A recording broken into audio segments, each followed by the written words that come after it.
Hi friend, এই জায়গাটা হচ্ছে আঙালগড়ের কেনার পার্ক। আর এখানে কালকে রাত্রে একটা ডালাবুডির একটা ডাম্পার অ্যাক্সিডেন্ট হয়েছে। ডাম্পারটা হচ্ছে মিঠুবাবু। আর এই ছেলেগুলো ভয়ে পালাচ্ছে। একদিন বলে দিয়েছিলাম তোমরা কোথা থেকে আসছো, ড্রাইভার বলে দিয়েছে ওইদিকে পালাচ্ছে। দেখো এই গাড়িটার পরিস্থিতি কেমন, এমনভাবে গাড়িটা অ্যাক্সিডেন্ট হচ্ছে, গাড়ি পেরোবো না। ওই জন্য ক্রেনে করে ডালাবুড়িটাকে নিয়ে যাচ্ছে, আর হাইড্রা আনতে হতে ওই ডাম্পারটা সরানো যাবে।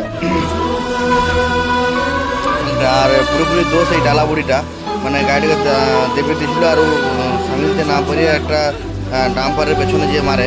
তো ড্রাইভারের কোনো ক্ষতি হয়নি সেরকম, মানে হাতে পায়ে লেগেছে। তো গাড়ি সব সাবধানে চালাবে। ঠিক আছে বন্ধুরা, ভিডিওটা দেখতে থাকো।